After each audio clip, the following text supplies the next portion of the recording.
kasih atas kesempatan yang diberikan. Semoga apa yang saya sampaikan dapat bermanfaat untuk kita semua. Nah, ini kita ke bab 1 dulu untuk konsep dasar gardu induk. Seperti disampaikan tadi sama Pak Firman, apa sih gardu induk? Ya, gardu induk adalah merupakan sistem kelistrikan yang untuk menyalurkan transmisi. Artinya sehingga kalau ada gardu induk, kalau dia harus menyalurkan listrik berarti penyalurannya melalui transmisi. Jadi gardu induk itu merupakan sistem penyaluran transmisi tenaga listrik atau merupakan satu kesatuan dari sistem penyaluran. Ya, penyaluran merupakan subsistem dari sistem tenaga listrik. Ini teori banget nih. Berarti gardu induk merupakan subsistem dari sistem tenaga listrik. Jadi sebagai subsistem dari sistem penyaluran transmisi, gardu induk mempunyai peranan penting dalam pengoperasiannya dan tidak dapat dipisahkan dari sistem transmisi secara keseluruhan. Dalam pembahasan ini kita fokus pada masalah gardu induk yang pada umumnya terpasang di Indonesia. Nah, fungsi gardu induk tadi untuk mentransformasikan daya listrik dari tegangan ekstra tinggi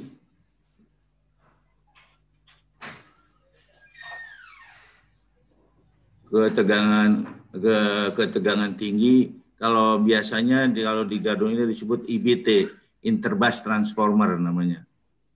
Kalau di gardunya, jadi ada lagi dari tegangan tinggi ke tegangan lebih rendah, itu juga sama disebutnya IBT. Biasanya dalam satu gardu induk yang besar, di situ ada sistem 70 kV, ada 100 sistem 150 kV. Nah itu biasanya ada dari 150 ngirim ke 70. Karena biasanya 70 ini yang saat ini sistem jaringan yang lama, khususnya di luar Pulau Jawa. Ada lagi dari tegangan tinggi ke tegangan menengah, yaitu distribusi. Biasanya di dalam suatu gandruk itu ada untuk melayani daerah sekitarnya, itu harus nanti ada di dalamnya ada panel-panel. Panel-panelnya panel 20 kV umumnya, yaitu nanti dari panel 20 kV disalurkan beberapa, bisa istilah di PLN itu penjulang, sebenarnya feeder. Jadi beberapa feeder, misalkan feeder ke Depok atau ke Depok 1, Depok 2 atau untuk sekitarnya lah. Kira-kira gitu. Juga untuk dengan frekuensinya tetap, di mana di Indonesia frekuensinya 50 Hz ya. Kalau di Jepang mungkin beda.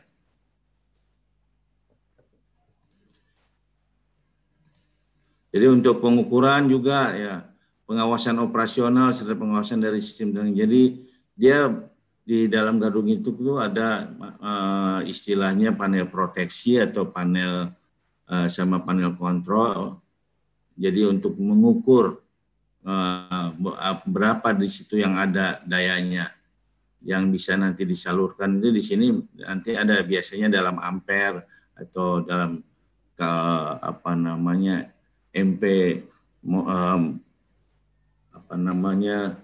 KVA atau dalam MVA bisa aja. Nanti di situ ada pengukuran, ada juga untuk proteksinya. Jadi di sini ada pengawas. Tapi sekarang ini pengawas itu umumnya sudah pakai SOGI, sistem otomatisasi gardu induk. Jadi operatornya kurang di sana, cuma 1-2 orang. Jadi tidak begitu, fungsinya tidak begitu optimal. Jadi dikendalikan oleh sistem di DCC-nya, di control center-nya. Ya, jadi yang mengatur semua jaringan yang ada. Biasanya kalau di Jawa Tengah itu adanya di Ungaran, coveringnya bisa timur dan selatan gitu. Kalau timur atau selatan ada yang Solo tuh daerah Solo, daerah Jogja, itu seperti itu. Kalau di sebelahnya ada khususnya sistemnya yang lain di Kudus, Demak itu satu sistem. Jadi ada 2 sistem di Jawa Tengah itu. Terus juga untuk mengatur pelayanan beban ke gardu induk lainnya melalui tegangan tinggi, yaitu tadi disalurkan melalui transmisi. Dan dari gardu induk ke gardu distribusi yang tadi itu yang saya sampaikan, itu dari panel 20 kV dikirim ke gardu-gardu distribusi yang nantinya terus dikirim ke masyarakat, jadi dengan tegangan yang lebih rendah lagi. Kira-kira gitu. Oh, juga di sini fungsi gardu induk ada untuk sarana telekomunikasi, karena telekomunikasi ini sangat penting dalam sistem gardu induk, ya, karena di sini ada juga menyangkut nanti masalah memonitor gangguan atau juga untuk komunikasi antara si DSCC tadi memonitor gardu-gardu yang di coveringnya, sehingga di DSCC itu bisa ketahuan ya melalui jaringan ini, telekomunikasi ini yang dikenal mungkin Bapak-bapak dengan OPGW lah penyalurannya. Jadi OPGW itu ya ini untuk sarana telekomunikasi. Jadi dan berdasarkan pemasangannya, jadi tadi itu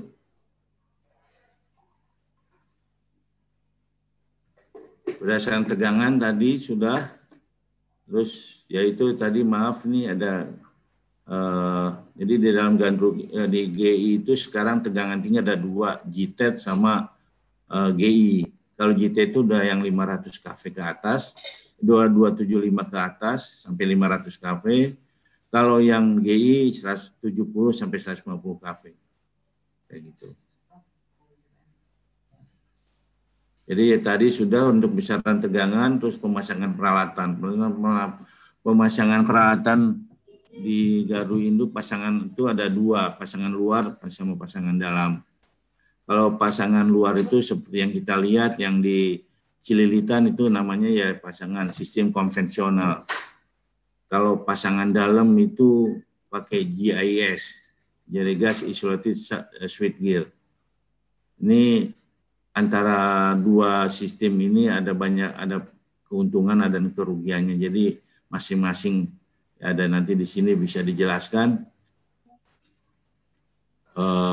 kekurangan kelebihannya dari sistem tersebut. Seperti di sini keunggulan JIS itu dibandingkan GI konvensional membutuhkan lahannya yang cuma 3.000 meter sudah bisa dipasang.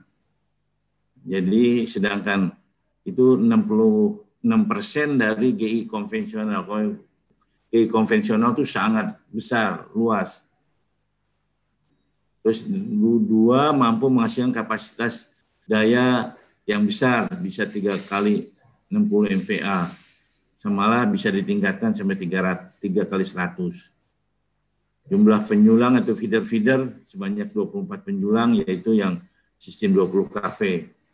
Bisa dipasang di tengah kota dan tidak melalui underground cable. Tidak, jadi estetikanya kejelekan dari outdoornya nggak perkotaannya jadi bagus gitu. Jadi keunggulan dari segi estetika itu. Gardu induk kombinasi itu ada antara ya itu sebetulnya biasanya ini trafonya di luar. Dalam gedung sebagian komponen switchnya ditempatkan di luar. Ya misalkan gantry, ada gantry-nya. Kalau di dalam yang tadi khusus JIS tidak ada gantry-nya. Trafonya ditempatkan di luar. Gardu induk penaik tegangan, yaitu juga itu gardu induk juga sebagai penurun tegangan. Jadi misalkan ada gardu induk yang berfungsi menaikkan tegangan, tegangan biasanya di pembangkitan ya dinaikkan menjadi tenaga tegangan sistem, di mana memang dari pembangkit itu biasanya tegangannya masih antara 3 atau sampai 11 kV, dinaikkan menjadi 150 atau 70 kV. Dan itu berada di lokasi pembangkit tenaga listrik biasanya. Karena output voltage yang dihasilkan pembangkit listrik kecil. harus dinaikkan untuk pertimbangan efisiensi. Ada lagi gardu induk penurun tegangan. Nah ini gardu induk penurun tegangan biasanya yang seperti tadi untuk menurunkan tegangan dari 150 atau 70 ke sistem 20 kV. Nah, ini yang biasanya yang langsung ke yang ditempatkan dekat pusat-pusat beban biasanya. Gardu induk pengatur tegangan ya justru nanti antara transmisi satu dengan lainnya ya diatur tegangannya di gardu ini supaya semua sama karena sistemnya harus paralel. Saat paralel tegangannya itu sama, cost fee-nya harus sama. Ada lagi gardu induk pengatur beban untuk pembebanan. Nah ini tadi gardu induk distribusi. Ini berdasarkan isolasi yang digunakan ada dua biasanya isolasi udara yaitu yang di konvensional itu seperti ini gambarnya. Nanti saya akan lebih detailkan nanti yang ini kalau untuk mengestimasi ini harus tahu yang seperti ini. Yaitu ada gantry, ada peralatan HV-nya, nanti ada gedungnya. Jadi banyak nih yang perlu yang lebih tahu biasanya orang sipilnya nih. Jadi ada gardu melakukan isolasi udara antara bagian yang bertegangan dengan yang satu dengan yang bagian yang bertegangan lainnya. Gardu ini merupakan gardu induk disebutnya konvensional. Yang ini JIS, tugas insulated switchgear. Ini yang pasangan dalam. Berdasarkan sistem rel busbarnya ini, jadi relnya disebut rel di sini adalah busbar, merupakan titik hubung pertemuan connecting antara transformer daya, SUTT, SKTT dengan komponen listrik lainnya. Jadi seperti dari transmisi ada beberapa transmisi masuk melalui kabel tanah atau udara atau juga dari trafo masuk ke dalam satu gardu, yaitu di dalam switchgear namanya. Gardu induk sistem ring busbar. Nah ini adalah gardu induk yang busbarnya berbentuk ring, itu di kita nggak ada.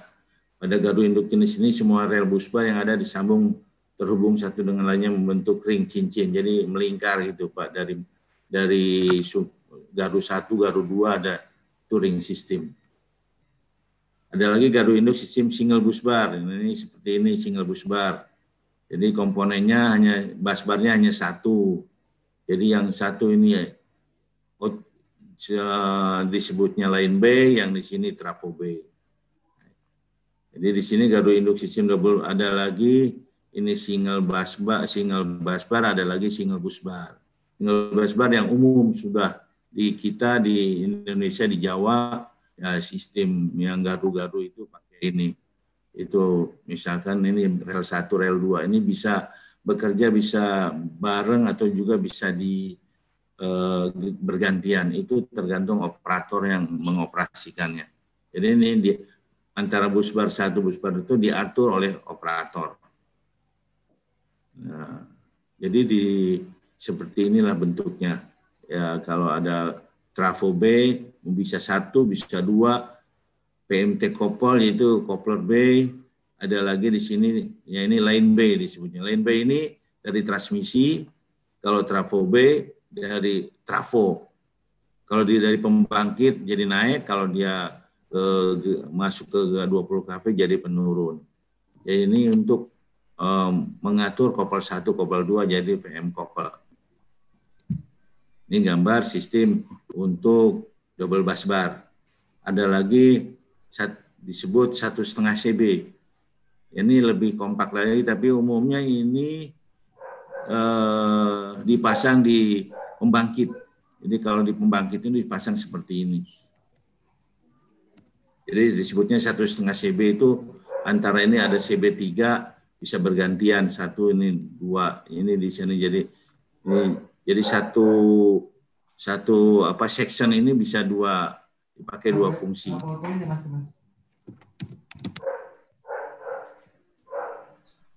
Pertimbangan pembangunan gardu induk ya di sini kebutuhan beban meningkat ini melebihi kemampuan yang ada. Jika kondisi GIS existing masih memungkinkan, biasanya di updating.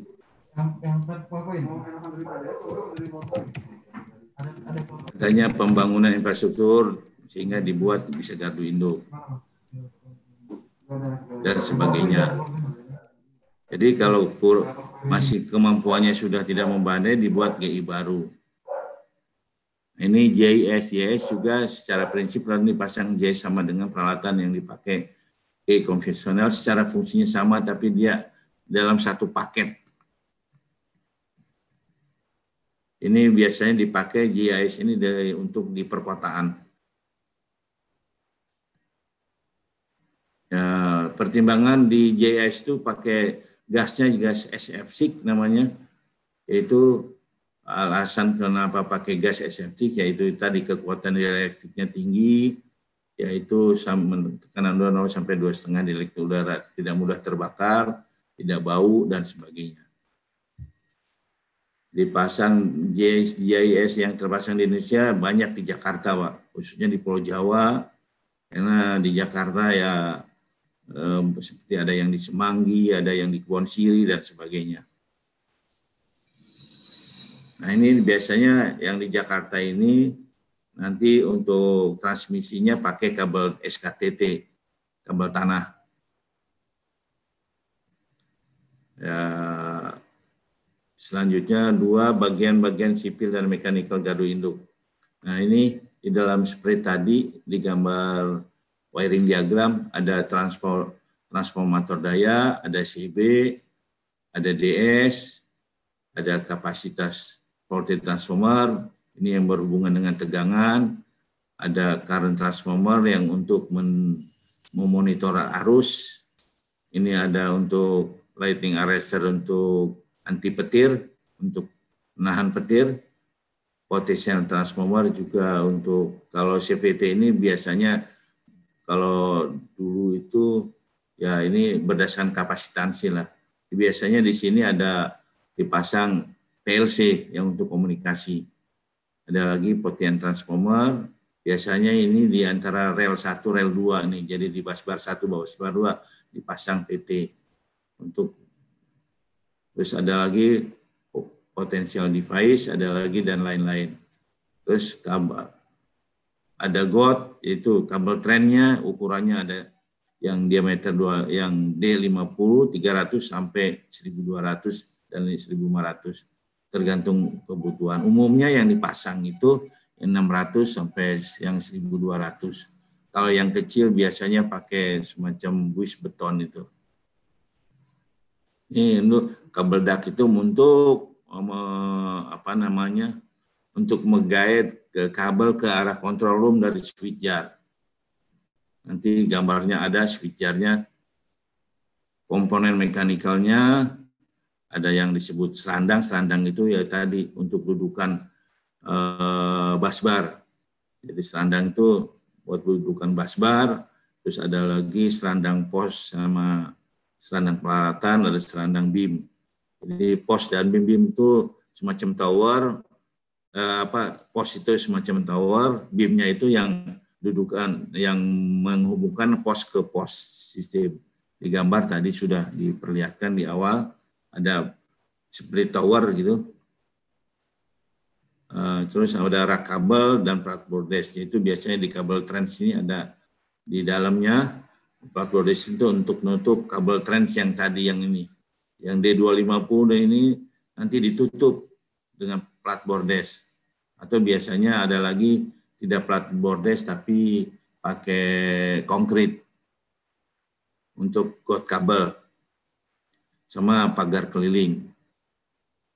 Nah, terus komponen sipil gedung kontrol terdiri dari peralatan kontrol, ruang kubikel, operator, ruang kantor GI, ruang relay itu proteksi, ruang komunikasi, ruang baterai. Nah ini masing-masing terpisah ruangannya. Komponen mekanikalnya ada AC, ada rak kabel, dan lain-lain. Terus fasilitas lainnya seperti ada jalan untuk memudahkan maintenance, biasanya ada apa namanya, untuk memudahkan mobil biasanya pakai kren ya untuk perbaikan itu.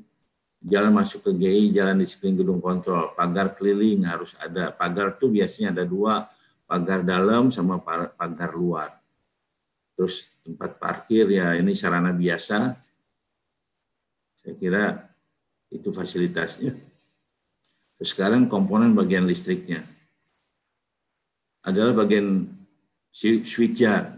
Ya, switchgear itu ya yang di luar. Switchgear itu adalah yang tempat namanya tempat posisi HV equipment seperti tadi ada CT, CB dan segala macam itu disebut di switchgear. Switchgear dijadikan tempat untuk peletakan komponen utama gardu induk. Ada CT, ada PT, ada DS. Pemahaman tentang switchgear pada umumnya adalah komponen utama gardu induk terpasang di area terbuka yang luas maka disebut switchgear. Jika komponen utama gardu itu terpasang terbatas sempit dan di dalam gedung maka disebut switchgear. Sebenarnya yang dimaksud switchgear adalah peralatan yang ada di switchgear. Sama hanya bedanya kecil sama besar. Namanya yang dibentuk bagi gardu konvensional. Pak Cancu, boleh dipotong sedikit Pak? Ini. Boleh. Nah, soal yang ini Pak, yang switchgear itu, gardu induk sendiri itu ada minimal luas lokasinya nggak sih Pak? Jadi kalau nggak seluas itu nggak bisa dibuat untuk gardu induk, karena kan ada minimum. Nah, jadi ya yang disebut gardu induk itu ada gedung kontrolnya, ada switchgear. Yang penting ada 2 komponen itu. Gimana? Jadi yang paling penting itu ada 2 komponen itu gitu Pak minimal. Betul. Switchgear itu untuk menampung saluran yang masuk atau keluar di outdoor switchgear-nya. Nah, terus gedung kontrolnya itu kalau itu pasangannya switchgear itu pasangan untuk gardu induk konvensional. Oke Pak, lanjut dulu Pak, lanjut Pak. Lanjut ya. Nah ini trafo, komponen ini trafo daya. Jadi di dalam gardu induk itu kalau ada transmisi masuk, ada lagi dia mau dari trafo ngirim ke distribusi itu diturunin dulu ke 20 kV melalui nanti switchgear 20 kV. Itu gunanya trafo ini untuk menyalurkan kalau di GI biasa itu bukan sebagai penaik tegangan, berarti sebagai penurun tegangan itu biasanya untuk dikirim ke gardu-gardu distribusi 20 kV. Kalau dia dari pembangkit sebagai trafo penaik tegangan untuk disalurkan melalui transmisi. Gitu. Kira-kira gitu di dalam komponen fungsi event transformasi kendali listrik dengan merubah besaran tegangannya sedangkan frekuensi tetap. Jadi juga transformer daya juga berfungsi untuk mengatur tegangan. Tegangannya bisa diatur, disebutnya ada tap changer di situ. Transformer daya dilengkapi dengan trafo pertanahan yang berfungsi untuk mendapatkan titik netral dari trafo daya. Peralatan ini disebut netral current transformer. Jadi ada NCT yang dihubungkan nanti dengan NGR. Ya, jadi kalau ada gangguan tanah biasanya melalui NGR. Ya, jadi yang memutuskan itu perbedaannya nanti ada NCT ini antara NCT tegangan tinggi sama NCT 20 kV. Jadi saling nanti ada istilahnya di situ ada yang masuk harus sama dengan yang keluar aman. Kalau ada perbedaan bisa menjatuhkan trip lah dia. Nah, ini bentuk netral grounding-nya. Jadi ini salah satu sistem trafo daya itu pakai NGR atau juga tanpa NGR itu solid. Kalau solid itu langsung, atau juga unground ya tidak. Jadi macam-macam ada 4, ada sistem Peterson coil. Kalau ini bentuk lain NGR, tapi saya juga belum tahu nih kalau yang sistem ini. Tapi ini sistem NGR yang biasa yang sering dipakai yang seperti ini. Kalau ini gambar CB yang tadi, yang untuk di switchgear. Nah ini sedang masang DS. Ini DS itu disconnecting switch sebutnya. Kalau di PLN PMS disebutnya. Kalau CB, PMT. Ini diskonektivitas untuk memutuskan hubungan dalam keadaan tidak berbeban. Kalau CB bisa berbeban, bisa enggak. Jadi kalau ada gangguan biasanya CB-nya yang bekerja. Kalau DS ini enggak bisa buka sendiri. Ini disebut lightning arrestor. Yaitu kalau untuk menangkal petir lah kalau di bahasa umumnya. Ya, ini tujuannya untuk melindungi peralatan, jangan sampai petir itu masuk ke switchgear sehingga akan merusak peralatan yang ada. Ini jagoannya ini nih, lightning arrestor. Ini ada CT untuk mengukur arus. Ini ada PT, pemberian besaran tegangan tinggi. Ini berfungsi untuk merubah besaran tegangan dari tegangan tinggi ke tegangan rendah atau memperkecil besaran tegangan listrik pada listrik menjadi besaran tegangan untuk mengukur dan proteksi. Jadi biasanya dari 150 turun jadi misalkan 110 volt DC per akar 3 biasanya ini. Jadi ini PT. Atau mengisolasi rangkaian sekunder terhadap rangkaian primer dengan memisahkan instalasi pengukuran. Jadi pengukuran itu nggak bisa langsung 150 kV, harus diturunin dulu baru bisa dilihat. Nanti diskalakan gitu. Nah ini transformator pemakaian sendiri ini untuk trafo untuk pemakaian sendiri, yaitu untuk untuk untuk lighting, untuk pendingin atau untuk juga untuk rectifier, ada untuk pompa-pompa kalau ada, untuk pompa air dan peralatan lainnya. Ini rel bus bar, ini disebutnya yang ini orang sedang masang GI konvensional, sedang masang bus bar ini. Nah ini gedungnya untuk gedung kontrol GIS seperti ini. Ini di Kebayoran Baru nih ada nih. Ini teleponnya diangkat dulu, Pak. Ya. Pak Cacu teleponnya diangkat dulu. Telepon Pak Cacu itu yang bunyi. Oh ini sengaja orang telepon. Ngasih uang kali. Yes, amin. Jadi ini gedung-gedung GIS yang ada di seperti di contoh ada di mana ya kalau di Jakarta itu di Kebayoran Baru, ada lagi yang apa sih namanya, Duren Sawit, bukan Duren Sawit, di sebelah yang di Komplek Wartawan itu juga ada di situ. Ini panelnya, panel proteksi dan panel kontrol ini nanti kalau ini panel proteksinya, kalau ada biasanya kalau panel kontrol itu ada mimik diagramnya. Mimik diagram itu yang tanda aliran dari sistem yang ada. Jadi di sini berfungsi kalau disebut untuk mengontrol kondisi gardu induk merupakan pusat kendali gardu induk. Di dalam berisinya saklar, indikator dan semacamnya. Ada PMT tadi yang saya bilang, operasional PMT bisa dilihat, PMS dan ukur besaran listrik seperti pada di monitornya.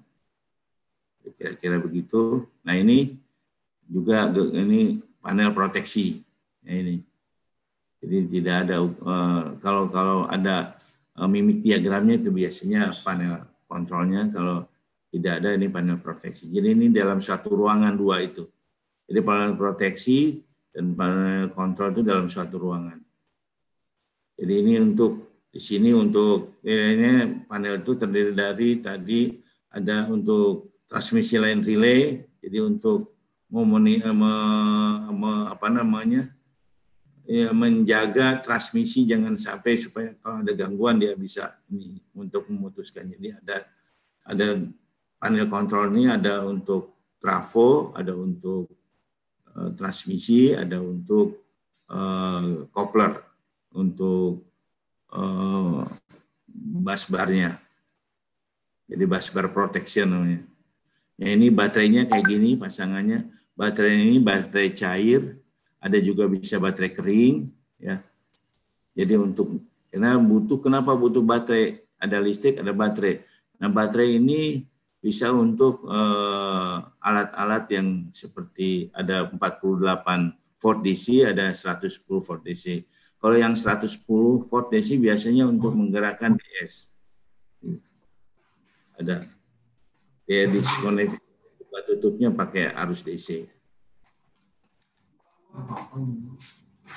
Atau untuk juga yang kalau 40 untuk rectifier yang untuk SOGI, sistem gardu induk SOGI itu sistem otomatisasi. Baca, Cu. Ya. Baca, Cu. Itu ya. Baterai untuk emergensi ya kalau listrik padam ya? Bukan. Bisa juga untuk emergensi pada saat maksudnya gini, bukan jadi si sistem itu jangan sampai rusak, artinya terganggu, sehingga baterai ini butuh seperti kita mau seperti UPS gitu. Untuk komunikasi ya baterai kan butuh baterai, butuh sumber listrik DC, itu biasanya untuk komunikasi. Tapi kalau untuk menggerakin DS kan ada DS juga. Nah itu digerakkan oleh motornya pakai motor DC. Gitu. Ada juga di CB itu untuk menggerakkan springnya itu pakai DC. Ada juga yang pakai AC, tergantung permintaan sebetulnya. Berarti kalau ada proyek GI itu termasuk baterai Pak ya pengadaan kita ya? Harus ada. Baterainya ada dua, 48 volt DC sama 110 volt DC. Siap. Di samping AC 240 400. Biasanya Pak, yang dipakai baterai basah, baterai kering Pak ya? Ada basah, ada kering bisa. Ya umumnya tergantung permintaan. Oh, permintaan. Karena kalau basah kan harus ada maintenance-nya Pak ya? Oh, betul. Jadi, agak ribet gitu ya. Tapi lebih awet daripada baterai kering. Betul Pak. Sip, kopi Pak. Nun Pak. Iya.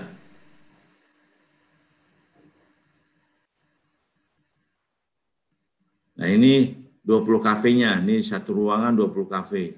Jadi di komponen 20 kafe ini ada panel penghubung disebut coupler, ada incoming cubicle. Kalau incoming cubicle itu dari trafo dikirim ke sistem ini melalui satu panel, biasanya disebut incoming.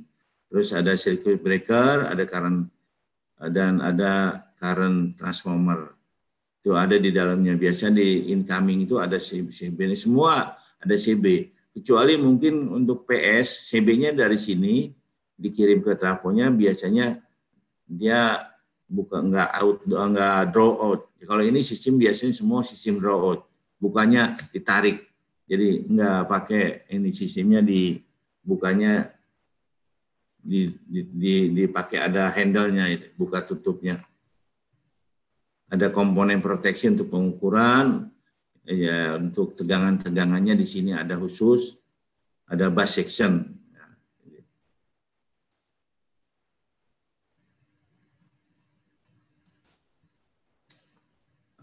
Terus ini sistem proteksinya, ada sistem proteksi, ada sistem pengaman terhadap peralatan listrik yang diakibatkan adanya gangguan teknis, gangguan alam, kesalahan operasi dan penyebab lainnya. Yang peralatan listrik yang diamankan adalah trafo, busbar, ya saluran tegangan tinggi, saluran kabel bawah tanah, atau saluran transmisi ekstra tinggi. Terus penjulang 20 kV, itu sistem feeder 20 kV. Biasanya SKTM ini. Atau SUTM, dari SKTM dulu baru ke SUTM. Kalau di dalam kota langsung SKTM. Nah, ini salah satu namanya proteksi relay arus lebih. Ini untuk pengamanan. Fungsinya ini. Dan ini relay diferensial. Biasanya kalau ada relay jarak, ada relay diferensial. Kalau relay diferensial biasanya untuk trafo, sama untuk busbar, atau untuk transmisi bisa diferensial, tapi jaraknya itu sangat pendek, di bawah 15 kilo. Kalau di atas 5 kilo pakai distant relay. Jadi sebetulnya relay jarak sama relay diferensial itu hampir sama fungsinya, tapi cuma hanya dia disetting untuk jauh atau untuk dekat. Gitu. Ya, ada relay gangguan tanah, yaitu tadi hubungannya dengan NGR, ya harus lebih relay gangguan tanah tadi. Nah ini relay buhorz ini buat trafo nih, di trafo biasanya. Jadi ada relay tangki tanah, relay suhu, relay junction, relay buhorz, ini di trafo. Nah ini juga di trafo, relay tekanan lebih. Ini relay diferensial pilot kabel, ya ini untuk kabel.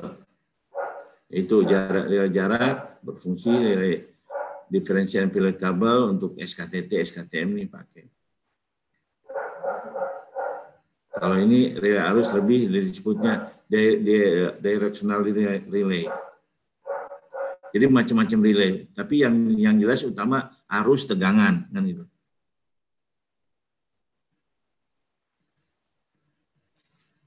Proteksi busbar ini proteksi penjulang itu 20 kV, ini harus lebih berarah, directional relay dan relay tanah, ground fault relay.